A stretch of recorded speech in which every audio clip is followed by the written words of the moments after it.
ezcodylee in the building. How you feeling, bro? Feeling good, man. Thank you for having me for the first video. So you told me off camera that last time you came here was September, right?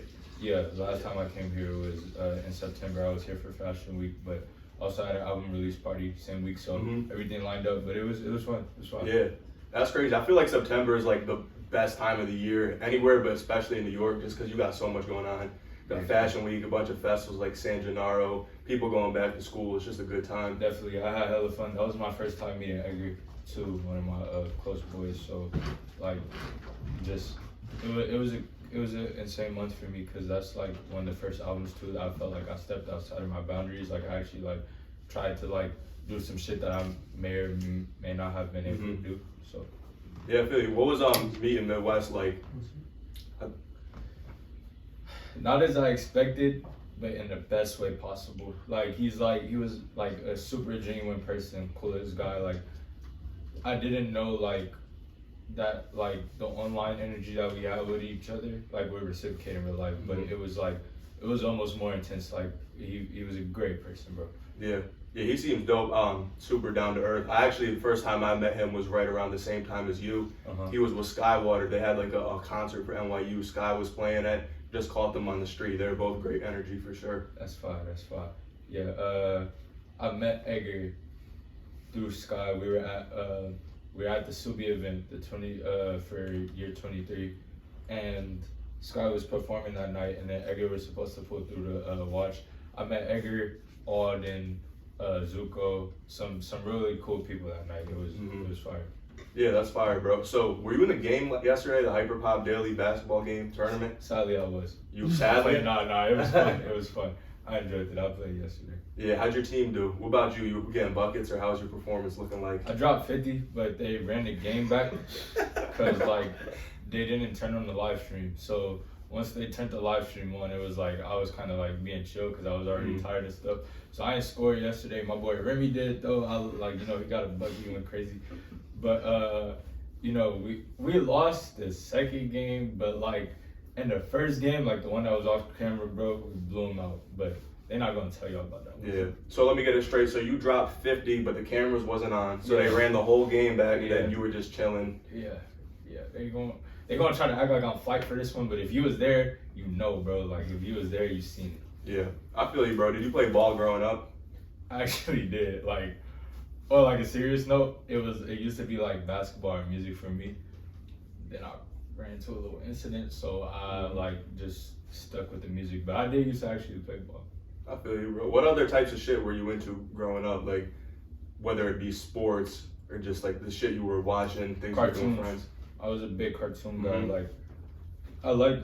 Cause I don't know, I feel like the way how cartoons like take stuff and like dumb it down for people to reciprocate is like probably like one of my biggest inspirations of music. Like I love taking like really like advanced like or extreme like ideas and kind of trying to like dumb it down or water it down like for it to be very digestible to people. But it's like the type of lessons I learned from like stuff like regular show and like even like SpongeBob and like stuff like that. Like I learned a lot of like deep and intricate like lessons like from like little silly stories that they tell. So it's like, no, that's real, because if you think about cartoons, like they made for kids, but they're written by adults. Like when you go back and rewatch it, like when you're older, you start to realize there were actually all these themes. You start catching all the adult like stuff that they were like putting into it. And I can see that translating to music too, because you have what you see on the surface and then like what you see if you really get into it. Exactly.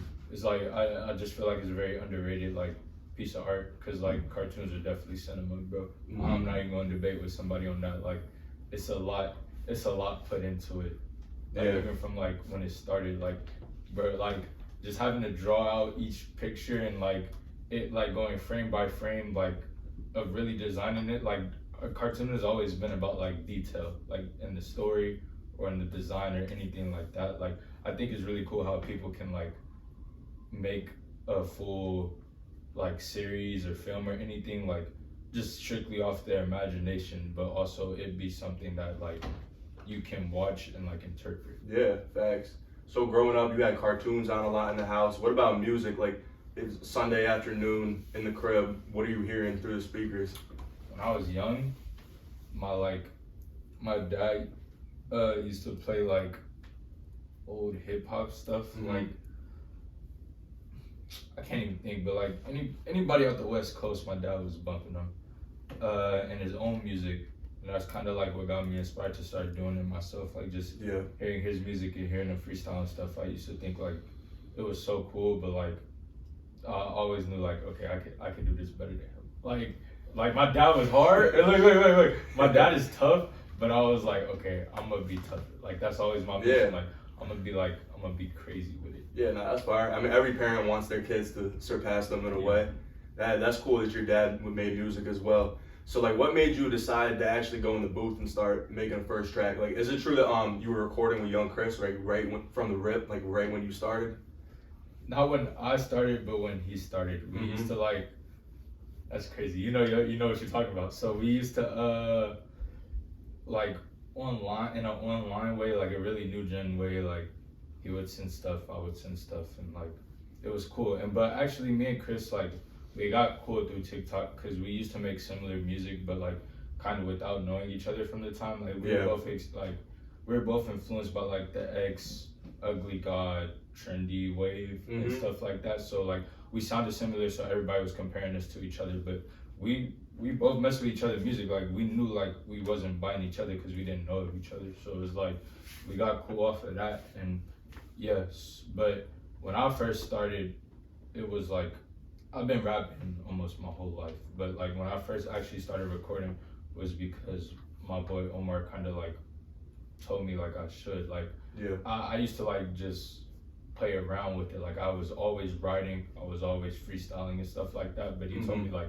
I actually have to like if I actually recorded something, I can be somebody. Like even though like back then when I started, like it was 8th grade, like I was ass, but like he seen the potential. Like he knew like you're an 8th grader, so like if you start now, like the type of room you would have. Like now I just got out of school, so like the type of like progress I've made from 8th grade to now compared to if I started like this year is like insane. So I'm happy that he pushed me so early. Yeah, that's a long time coming. Wait, so how old are you actually now though? I'm 18. I turned 19 in March. Damn, yeah. So you're super young in your career. That's fire. Yeah. And where are you from too, by the way? I'm from LA, born and raised out there. All right, word. I see. Yeah, that makes sense with some of the artists that you were linking up with coming up. But what's your like studio process like? Because you drop a lot of music, right? So like just looking off what you see on like Apple, Spotify, 2 projects last year and like 4 the year before that. Like, how do you make so much fucking music? So, cause I just be talking. Like I hope my interviews don't get repetitive because I'm gonna keep saying this. But I really like it's like a person to talk to. It's like when it comes to like Hogan or like my best friends or my girlfriend, like there'll never be a time where like we won't be able to talk. You know, like it's like there'll always be a conversation flowing, no matter how many years down the line you're like friends or cool with people. So I feel like I never really run out of stuff to say because like I'm not forcing it or I'm not creating anything. Like it kind of is like it's just straight out of my mind like onto the mic. So my recording process is like pretty much just talking, like not in a way where I'm just saying whatever, but technically I'm kind of just saying whatever I think in my head would matter on the song. So you kind of go in the studio and just like let ideas free flow and then refine it later on? It's virtually like freestyling. Yeah.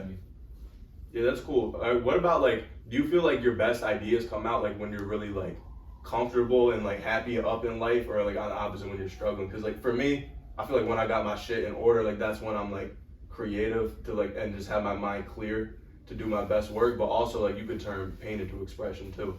So my big thing is like pain is beauty. Like I think like if I ever feel down, the best thing I could do for myself is like turn out whatever sadness I'm feeling into art. But like it will come down to like I feel like the best songs for me are like the like stuff that has anything to do with love, either if it's a good thing or a bad thing.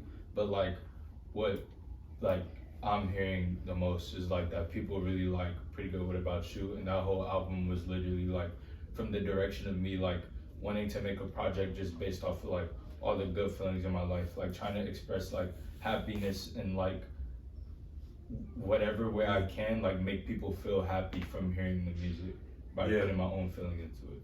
I feel you, bro. Have you ever like experienced like a writer's block or anything like that, or is it just always natural for you?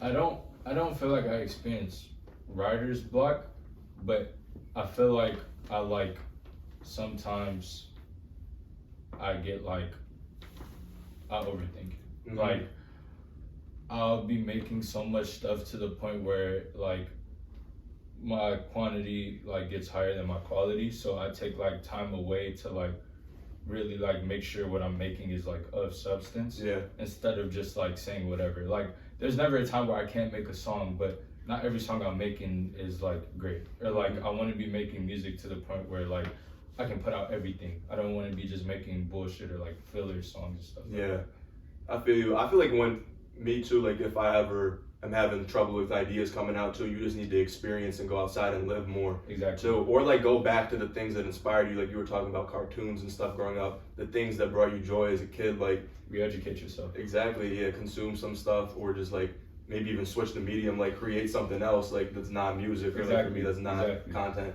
Yeah, no, oh God, like if I ever like feel like there's a time where like the music's getting dull, like I'll jump into other ideas, like start making music videos, like do vlogs, or like, you know, I just like jump into other like mediums that I think like would me still using my creative process to create something, but not like using my go-to. You know what I mean? Like getting out of my comfort zone. Yeah, I feel you. So I was curious too, especially with like any of the people that you've been like working with recently, like Midwxst, or like I don't know if you work with Sky, but like anyone like that. You got any like crazy stories or just memorable moments in the studio? Me and Edgar, we made a song recently, and I feel like that was a great studio experience because that was Money Not Buying's my group, pretty much my guys right here, and like I finally got like Edgar and them like in the same room, and he was down to work with them, was listening to everybody's music.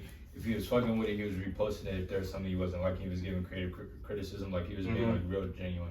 And like I just feel like it gave me emotion like I kind of never really felt from anybody like in this underground shit. Like it was real, like he like actually cared, and like he just felt like you could tell that he sees something bigger than him, you know, like there's no ego when it comes to him, like it's all about the love and everything and the shit. Yeah. So like I love like that studio session was great. Yeah, bro, that's huge to like be able to have that success that young, but not let it get to your head, and to surround yourself with like-minded people who not afraid to give criticism and take it. Like I feel like you and just like even all your boys I met, like you guys seem like you have the type of vibe too, where like people, you can just bounce ideas off each other, not take it personal if someone's telling you like you got to switch this up or this isn't it. That's the whole point. The whole point is like I feel like we use each other like as stepping stools, like in a way to where it benefits like all of us. Like if one of us goes up, we all do. And it's like the only way for that to happen is for all of us to boost each other up, because if we're either beating each other down or being stagnant, if I'm like telling all my homies this shit hard, this shit perfect, this shit perfect, this shit perfect, they're not gonna work towards like more. So it's like we always gotta like leave room for improvement. That's kind of where the 9 shit comes from. Like I call myself 9 because like I feel like you should never feel like you reached a 10. You know what I mean? Like you should always feel like there's room to like be better. Yeah, 100%, bro. And so I wanted to talk about your project a little bit, like Pretty Good, How About You? Because like I said, you dropped a lot of music, but the way that you talk about that project, like I can just tell that it has a greater significance for you. So like, what was the process like for that, and like why is that project so important? So Pretty Good, What About You is just like, I came back to music. I took a break when I turned 18 from music, and I like took a break till the summer because I wanted to like work on my mental health. Like I felt like what I was doing was like being sad, being like depressed, like a drowning high schooler, and just putting it into the songs. And I wasn't working on like feeling better. I was just working on music. So I like actually took a break from the music, worked on like my mental health and everything, and I came back like with a new mind. Like I felt like all the songs I was making was different. The first song that I made back was Moment, and I feel like Moment is when when you listen to that song and then everything before it, there's nothing to compare it to. Like I came with a completely fresh mind. So it's like I just felt like I should make a project like just documenting the way I felt. Like I felt so great. Like it was a surreal feeling to actually like be happy. Yeah, that's fire, bro. I was gonna ask like, what's a song off that project that you think stands out, which you mentioned one, but are there any others that the fans watching this need to tune into if you don't listen to anything else? So there's Moment, but if I'm being so real, and the numbers show it, Courtside, that song, man. So Courtside, my boy Cali, and we got Cali in the building right now. But y'all know him as 19. That song is like beyond real. Like people don't understand like how much that song is almost like they're like text messages between us two. Like we were like at the original Hyperpop Daily game, like we were just chilling courtside. That was like that. I think that was the first time we met, like around that time, or we met like at the show before it. But we were just like getting to know each other. I was just getting to know my girlfriend, and we were getting like just everything felt like happy. Like I was finding the people that I wanted to find. So it was like I was just chilling courtside, like with my baby with the gang. Like like literally what the lyrics say. Great moments. It was great moments. Like it just felt insane. And then Cali, like the reason why I love Cali is because like I feel like he's me but not me. Like he's like my evil twin. You'll get it later. But he's like the way that like I approach the song is like the same exact way he approached the song lyrically, but our verses sound so different. And it's like that song just means a lot to me, the way how like our two minds came on the song and made the same exact thing, and it was just a beautiful mixture. Yeah, that's what's up, bro. Have you gotten a chance to perform live a lot, like since your career started going up? That's my biggest thing. I love performing, so it's like I try to like perform every opportunity I get, and like my favorite thing is like crowd interaction. Like the one, like what keeps me doing it is the way how I can like I see like I can have a community of people in front of me like screaming my lyrics back to me. Like they're performing, like the crowd be performing just as much as the artist if you're a good artist. And it's like that's so beautiful to me that like that energy is being like reciprocated. So that's yeah, bro, that's gotta feel insane. Honestly, like the reason I even started like doing like music journalism was just to be around live performances, because even though I'm not gonna be on stage like that, the feeling of like hearing a crowd sing some shit, just imagining like you in that seat having made that art, that must be a surreal feeling. The crowd is really the performance, bro, because like think about it, a show is only bad if the crowd's not like interacting with the artist. Like, but it could be anybody, it could be Travis Scott, bro. If the crowd is like standing around, you're not gonna be like, oh, it was the craziest show ever, because Travis, like, whatever's happening on the stage is not as important as what's happening in front of the stage. Yeah, I feel like especially with like kind of like not underground, but like the rave style music, or like you think about everybody in our generation looks like Cardi is like and Travis like the best performers. Sometimes Cardi be up there not doing shit, but it's just the crowd is like giving us so much energy. Exactly. So it's like that's kind of what you got to capture. Like you have to be like, one, you have to be yourself, but two, like you have to make sure that you know your audience, because like you're supposed to please them just as much as like they're pleasing you. Like perform for the crowd, and then they're gonna perform for you back. I just feel like a lot of people think that like that shit is handed to them. Like Cardi's like highly respected and like loved by people. That's why people would just show up and like do that shit for him. Yeah. If people aren't doing that for you, then why are you not highly loved and respected? You have to like make those steps to get yourself to a certain stature. You might have to do something different, because even Cardi, bro, you watch his performances when he was coming up, he wasn't doing that shit. You have to go insane. He earned the respect. There's a reason why people be going crazy for him. Yeah. What do you do to like get yourself like psyched out to go up? Because like when I see you, you're pretty chill dude, I would say. Like how do you like turn that switch when you about to go on stage and you know you got to kind of go crazy? Always think this way. However intense I am is how intense they're gonna be. You know, if I'm like going on stage and I'm being real chill about everything, they're not gonna feel the energy of the music. So I have to go up there and I'm screaming, fuck, fuck, fuck, fuck, and you feel obligated to say it with me. You know what I mean? So it's like I kind of like make that switch. I'm already like a silly, goofy type of person, and I like goes like that comes on stage with me too.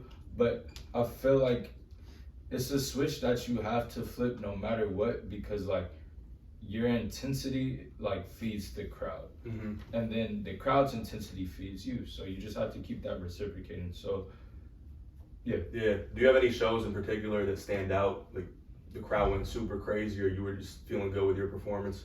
Fun and Nine too, they were giving me hella energy, and even though it was cut short, the Pretty Good What About You like party was insane because it's like the song was literally out for like, I mean the album was out for a day, I think, when the actual event happened, and it was like just crazy to see how like insane people were going for a song that like for an album that just came out.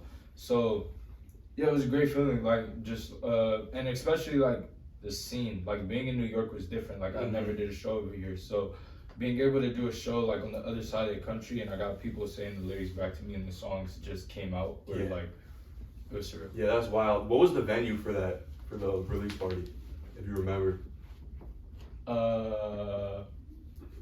Oxfest happened at that same venue, but Oh, it's not shit. like it's not clicking right now. I can't remember. I forget the name too. Yeah, that's in Brooklyn though. Yeah, That place is fire. it was dope. The venue was cool. We made of it what we could make of it. Like I think Sky was on top of the speaker, like going crazy and shit. Like we like, I kind of like the fact that it wasn't a traditional venue space because it gave us the opportunity to like utilize what we had. Like it didn't look like every other underground show you would go to. Yeah, that's definitely a cool venue. So who were some of the other people you like linked with on that first trip? So I saw you were posted with Tana as well, in addition to Sky and Midwxst. So me and Tana have been, I wouldn't say we've been cool, but we knew of each other for a minute. He's cool with my boy Mikey, who's like one of my really close friends, close collaborators. And me and Mikey made the Off the Leash song. Originally, Chris was supposed to get on it with me, but like I was kind of rushing to drop it, and I also like I really had the idea of getting Mikey on it, but I knew Chris would sound hard, so I kind of like just like rushed to get the Mikey one out. So Chris and Tana ended up making their Off the Leash based off of ours and everything. We're also, there's this like group called Galore that me and Tana like used to be in like mutually with my boy Kingston and Mikey and stuff like that. So finally meeting in person was cool because it was like on some random shit. Like I just thought I was supposed to see Edgar, but then Zuko and Tana were with them. So like we got to lock in and everything, and it was cool. Like it was dope. He was a real genuine and laid back person too. Like on the contrast of what everybody thinks about like Tana having an ego or whatever. Like he was a really down to earth guy. That's fire, bro. Another thing I wanted to ask you about, I was looking through your Twitter. I saw you said you wanted to work with Fulcrum. I feel like a lot of people don't even know that he actually like really makes beats. Yo, okay, that's fire. Yeah, I do want to work with Fulcrum. So my boy Kel and Mikey, they both put me on the Fulcrum over Discord. They were showing me like his compilations and like videos and stuff. And then like when I got more into him myself, like I seen that he had beats and stuff. And like he's actually like a tough producer. It's just I hate the fact that people like look over it like for the memes and stuff, but I actually like fuck with him and his whole energy and stuff. I feel like a studio session with Fulcrum would just be like great. And I don't even smoke, but it would just be great. Like be a great day. Bro, so we ran into Fulcrum at our concert we had like Keyshore, 10 Cell Phones, his artist Brush on Bleak. So these boys were going and just pulled up. He did like a New York vlog and like shit like that when he was here. But we got like just like a real quick interview with him. This man was literally outside the venue, like pulled out the dab rig, just had the Benjamin on him. He had the Benjamin and like actual dabs. Like he was going crazy, but nah. So what are like some other goals for you? What's the next step in your career? The album. I got Stunt to Die, which is a follow-up to Stunt and Die. It's dropping on my birthday again, March 24th, 2023. And pretty much like, I'm taking what I did with the first one, like the whole rage sound and everything, and like trying to push its boundaries. Like, I'm trying to make it sound like extreme, like touch the limits of like rage that people aren't going to. And from my peers, I'm hearing that I did that, so I'm excited to announce that that's on the way. That's fire, bro. I'm looking forward to that. Everybody, make sure you look out for that. This is a great interview, great first video for Without Warning 2023. We got ezcodylee. This is a banger, bro. Thank you. Thank you for having me.